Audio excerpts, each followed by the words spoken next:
Welcome to the African Voice. This is where we promote African culture, innovation, creativity, and achievements.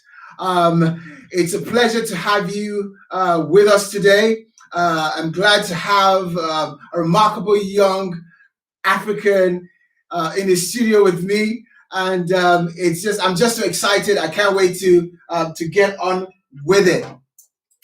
So my name is Olukola, aka OK, and once again, it's a pleasure having you on the African Voice. We are going to be talking about autism, but before I go into that, I just want to talk about African history. I released a video, my first video on the broadcast platform about a week ago, and I threw out a question out there, and I asked what you think the relevance of Black History Month is.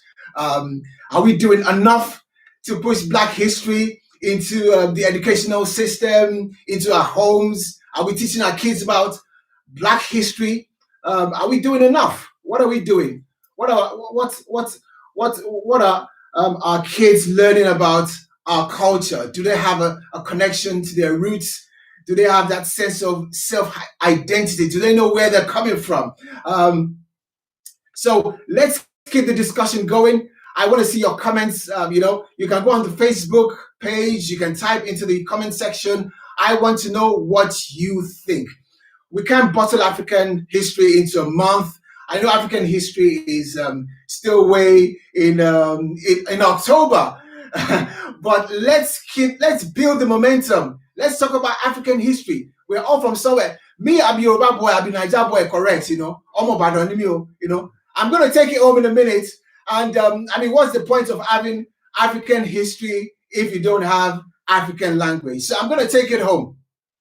So ẹ̀yin tèmi mo kí yín nílé mo kí yín lóko ẹ̀yin ọmọdé lágbà lọ́kùnrin lóbìnrin mo kí yín o ẹ káàbọ̀ sórí ètò yìí èmi ni tí nítòótọ́ Oluwaseun Kọ́láwọlé ọmọ Kọ́láwọlé ọmọ Yorùbá lèmi o ìlú Ìbàdàn ni wọ́n bí mi sí mo dẹ̀ kí ẹ kú ètò ẹ kú ìjókòó ẹ kú ìmú nǹkan jẹ ẹ kú àmúlùdùn ẹ dẹ̀ kú ètò ìlú mo kí yín ẹ kúrọ̀lẹ́ ẹ kú ìjókòó so ẹ kú yọ̀tọ̀ mi. On the other side, my country people, my brother, my sister, I greet all of you now. We do obodo world, obodo Nigeria, obodo UK, obodo Canada, obodo America. Yeah, I greet all of you now. Thank you, and I see as they take login for this African history, this African Voice, the African Voice. Thank you. Thank you for connecting, for logging in onto this platform. We'll be bringing you some amazing stuff that you're all going to enjoy. But I want to know what you think as this African history thing where they talk about. I want to hear your comments. Maybe talk calm. We African people where they are diaspora, we too they form. Maybe not they too they form too much. Maybe they try teach our Peking then. African culture, African history, African arts, African fashion, African food. Don't be saying because you do obodo Igbo, you can't talk say, hey, my Peking now Queen Peking my Peking now Trump Peking no talk Yoruba to Ramo, no talk Igbo to Ramo. I beg, make una wake up, make you open your eyes. See, say we get history where rich, history where we suppose they proud of, they talk about all the time.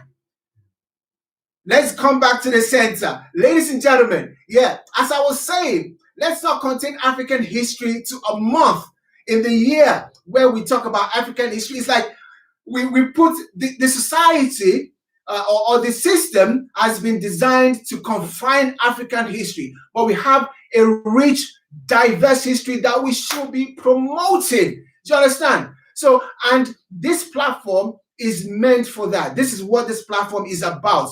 Promoting African history, African culture, African heritage, African innovation, African achievements. You understand? So let's do our best. Let's talk about it. Let's keep the discussion going. Let's let your voice be heard. Soros, okay? Yes, so okay. So on the show today, I've got this amazing young African who is doing, in my opinion, phenomenal things here in the UK, in London. And I'm just going to introduce, well, let him introduce himself to you, and I'll give you a more, robust introduction. So, Israel, it's a pleasure to have you on the African Voice. Thank you. I'm so delighted.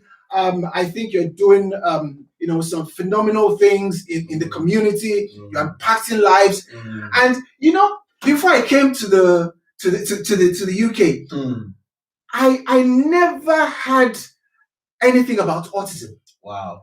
I never had anything about it. And it's so surprising that when I came to the UK, I've now had a couple of friends whose children are affected by autism, and a lot of people are out there who are affected by autism. Wow. And I see that you are doing some remarkable things. When I first met you back in church way back then, you were so probably dancing, I'm like, who's this guy? Who's this guy? Where I mean, later I was surprised. I saw you on the keyboard. I saw you getting on the lectern, on the pulpits, talking, doing motivational speaking. I'm like, I was so inspired. I'm like, wow, this, we need more young people like yourself. Yeah. You understand? In our community. And it was until later on that I found out that, okay, autism. I'm like, okay, what is this autism about? What is this autism about? I've met people who have children who have been diagnosed with autism. You understand? And even at that point, I never understood what autism is. So can you just tell us briefly what is autism? Okay, autism is like a lifetime condition that affects social living life. And it's something that one cannot really, deal with. Yeah. And it's not something that one can take out of. Okay. Because, like, for example, when it happens, it doesn't really go away. Yeah. Because sometimes when we are not educated enough, it's not the fault of the Africans. It's because we're not moved, to that certain degree. Yeah. It's like it's going to take something for us to be pushed to know about it, because if we're not getting pushed to know, the one is going to feel frustrated. Yeah. Because I remember, like, let's say my family, when they came to this country, they came to the country not to get into those kind of things. Yeah. They wanted to have their own pursuits, just have children, just do what they need to do. Yeah. Like, for example, my dad wanted to get into marketing, he wanted to do certain things, my mom, there. But when do you know what? It's very interesting what you just said. Yeah. They were not in Nigeria, but believe it or not, they were foreigners who had no knowledge, like you said. If there's no knowledge, how can they deal with such things? How can they cope with it? How can they now say, oh my goodness, this and that. But luckily, because we were surrounded, we though we didn't have no internet to do research, etc. But funny enough, we went around asking for help along the line, how you can deal with those things. Because when it becomes a new thing for parents, let's say general, it puts them under pressure. It puts them in a place like, what, is the child sick? Is this, that? All sorts of stuff coming into the mind. I was actually going to ask that, because there are a lot of people out there, and I believe some of them are watching this program right now, this broadcast. And the first time they get told that the child has been diagnosed with with autism, it kind of dawns on them, like, it puts them in panic. Some go in panic mode. Yes, they do. You understand? Some like, hey, God, who have I offended? Oh, my child, this, it's like there's a stigma. You understand? Or this fear that it's like that's the end of your life. You understand? Yeah. So the question I want to ask now is that, like, growing up as a child, before you understood what autism is about, did you ever feel you were being treated differently? And if so, at what point did you realize you are being treated differently for a certain reason? Because as a child, you don't know what's going on, do you? No. But at some point, you come to understand that, okay, so this is what they say, you understand? That is a very, very good question you've thrown out, because I think people who are watching, they need to know this. You will not understand until you're older. You've gave me something to hit the nail on the head. Right. Because as a kid, I would not know. I would not even tell what it is, because you are just trying to live your life normal. You're just trying to do whatever you want to do as a kid. Because, like, I had no idea that I was going to be diagnosed with autism. I had no idea. It was just point blank. I had no idea, because I had nothing to know, because I was just like free. You won't even know. You can't even tell. Because when it got to that stage, it was just like, I was just being alone. It's like I'm a lone guy. Because when you become a lone guy, it's like, how come the people don't want to differentiate with me? It's not the fault of them. It's because where we were, because they were not getting no awareness at the time. Because when there was no awareness in the African community, it becomes very difficult. Because unless you're mixed with white people, that alone will balance it. But because the church I went to was very opposite. It was opposite.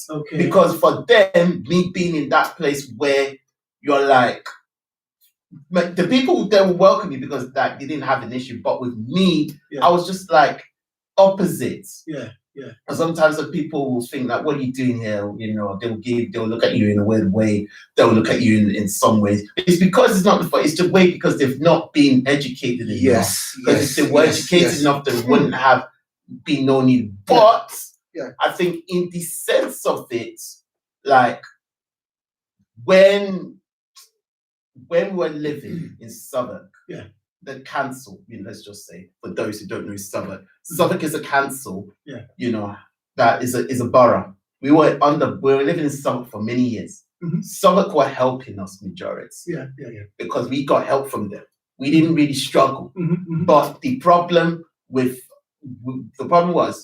my family were just new to this thing. So when they're new to this thing, what did they do? They now started to ask for more info. But funny enough, it was like mom had to stop working to look after me. Missed 9 years of her work. Just to take 9 years off. Nobody will not take 9 years off. But it's like, even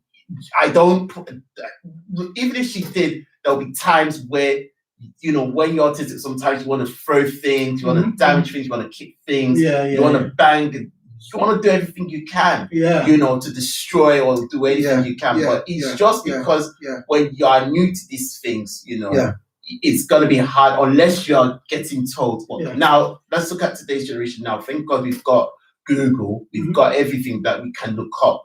And we can now find out how we can deal with those type of things. When you mentioned Google now, I just thought about my little boy, my 6-year-old boy. He's so wired up, man. Anything he wants now, he's gonna start asking me questions about what is autism. Before he even asks me questions, he'll like, Dad, where's your phone? I want to search about. He'll go there. Google what's autism. He'll get that information, And like you said, when you were growing up, you didn't have that access. You didn't have that access to information. But thank God now that the children that are growing up have access to Google. They have access to that information. Although I must say that access to has to be monitored, because there are some monsters out there who you don't want to near your children. So I I know you mentioned something like the way people responded to you in some situations where they don't really understand what autism is about. You know, have you ever, has anyone ever responded to you in a very demeaning and a negative way that made you feel so bad? And I mean, how do you respond usually? Okay. This was we're in church called Deeper Life. Okay. You know, the majority, some of us have heard of it. Yeah. But the problem with Deep Life was that then, when look, they never knew nothing about autism. It was a challenge. Okay. It was like, you know, Did they think it was spiritual? It was more like a spiritual aspect, you know. So in the aspect of that, it's like I'm the opposite, and they are just totally different than me. Because it's like, how do you relate with such people who are locked in? But funny enough, here was the good thing. God allowed few people who he could trust. Thank you. Who could trust with me. God. Because because sometimes some will mess it up, some will just ruin it, some will just do all those nasty things, they will bully you publicly, they can do anything. Because if you look at it from the strong angle, sometimes you have to let God be God. In that area. I'm not preaching, but I'm just saying it for the reality is that you cannot expect, you know, things to just go your own way. Sometimes you have to use wisdom in your dealings. Because like, I remember when I was 10 or 11? When I wanted to go to the children's class, this Sunday school teacher was driving me away. Wow. It was driving me away from nothing. Wow. And I was hiding what was I hiding? I was going behind. I wasn't going in front, so he wouldn't see me. Wow. But I was living in fear. Wow. But what I didn't realize was that it was being like it was a bit horrible, you know, at some point, because if he was a Sunday school teacher, because I've known him many years, he was also a primary school teacher as well. So in the aspect, it was like, you know, no. It was like, what? It was very, very horrible. Like that time. And then there were other teachers. One of them witnessed what was going on. And then it got to a point where it started to be a bit horrible to me, but I didn't know what he was doing because I could have reported him for doing it. I could have just said, you know what, he's been very nasty. And that was the fault of me not telling you. But luckily, there was a witness. But that I wasn't told last year when she revealed what really happened to me. Israel, you know the interesting thing here? That children that have autism, I mean, I actually have a higher IQ than most children. You understand? And I remember there was a time that there was this I don't know if you're aware of that this boy that was on BBC. I was on BBC.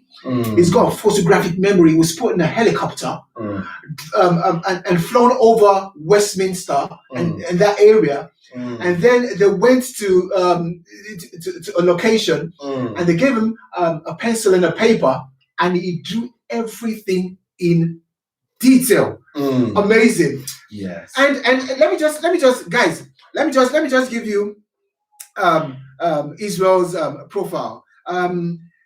It's quite amazing that his ministry started at a very, very young age. What year did your ministry start again? Okay. When you said ministry started at a young age, well, fine. Remember, I was saying it started at 13 years old, but before 13, we were going to house fellowship because I was leading the men's section. And you were how old then? When I was leading men, probably 5 or 6. 5 or 6? Either the two. 5 or 6 what? 5 or 6 years ago. 5 or 6 years ago? Or 5? No, 5 years old or 6 You're 5 or 6 year old? Yeah. Wow. At that time. Wow. So, because my dad, he was a house leader. Wow. He was putting me on the spot to lead. Okay. You know, to lead worship. You know? Okay. So just a bit more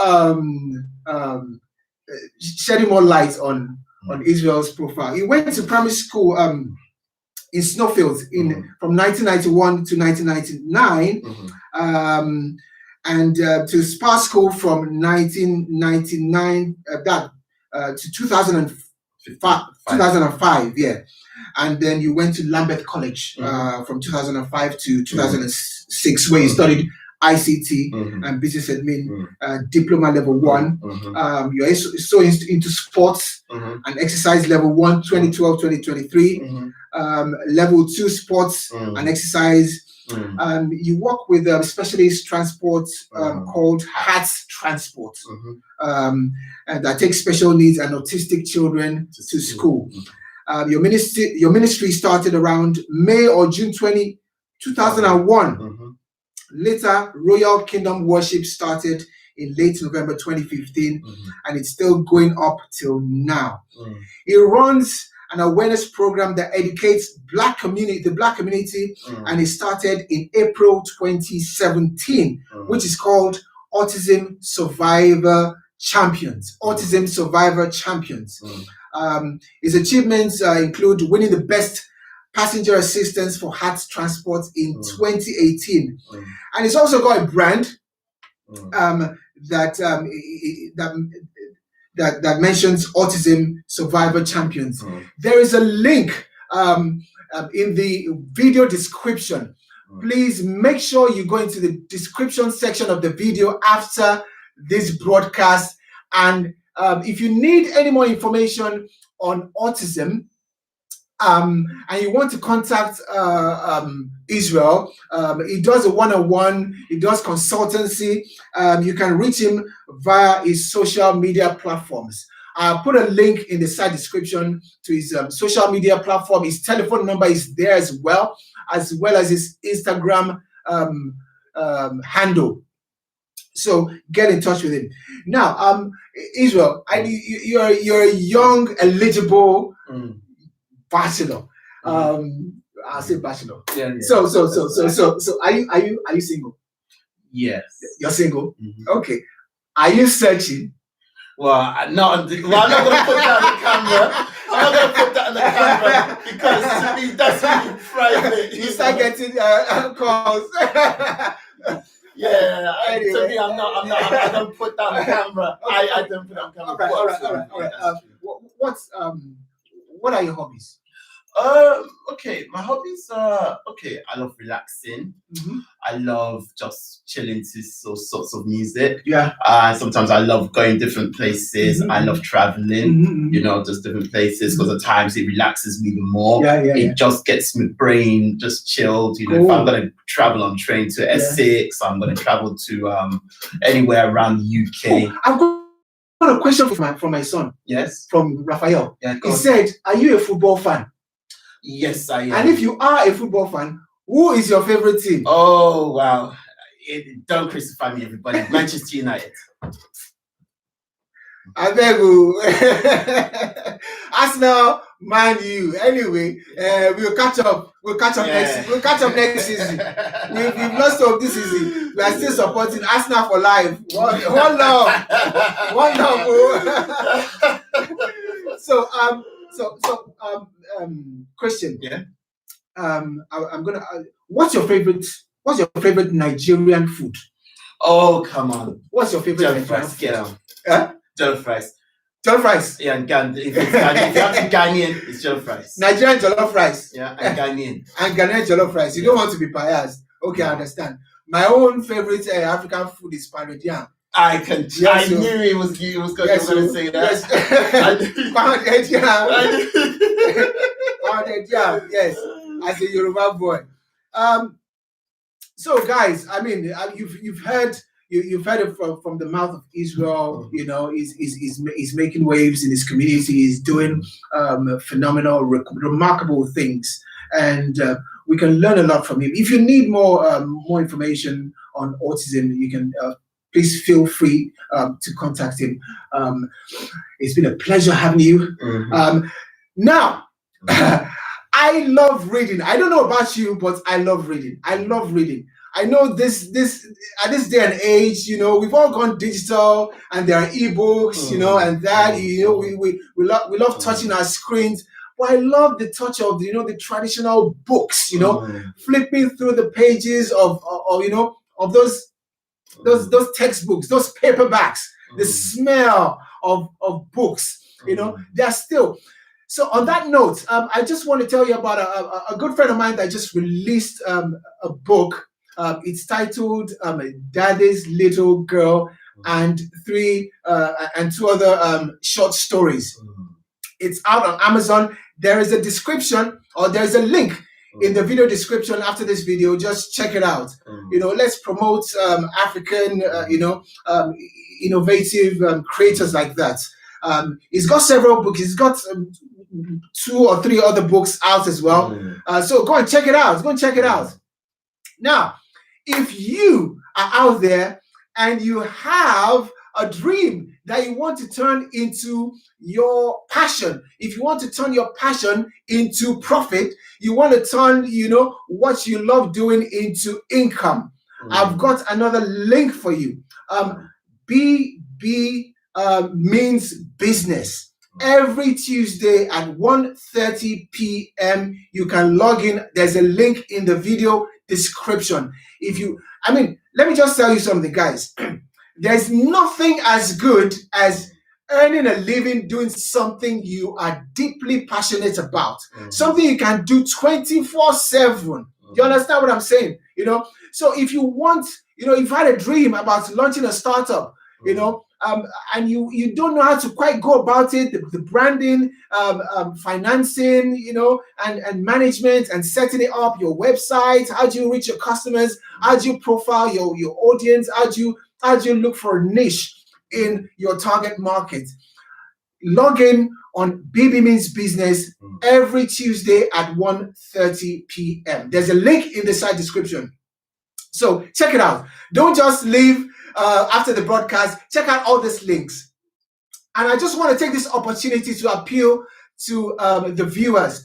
There are a lot of people who are caught up in conflicts right now, who are suffering, who are in distress, who have been displaced from their homes due to conflict, due to war and things like that.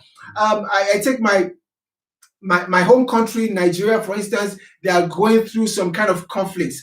Like 1.6 to 2 million people alone have been displaced from the northern eastern part of Nigeria, and they are now relocated in another place where there's no shelter, no food.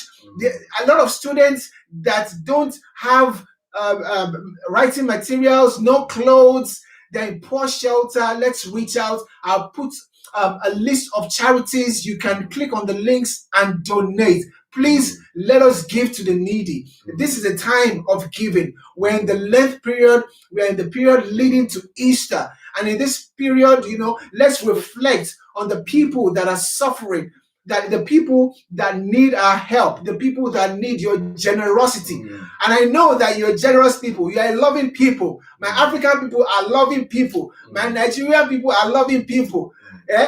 I know. Please go into this video description and check out the links and give. Please give.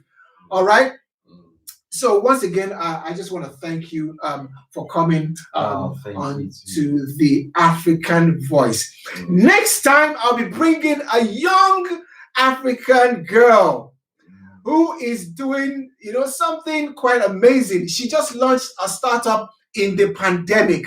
When people are saying there's a casting down, we will say there's a lifting up. This is an evidence of a lifting up. This is someone that can encourage a lot of people. So watch out for the next broadcast on the African Voice. Till I come your way again, my name is Olukola, aka OK. Boshewa. Anything,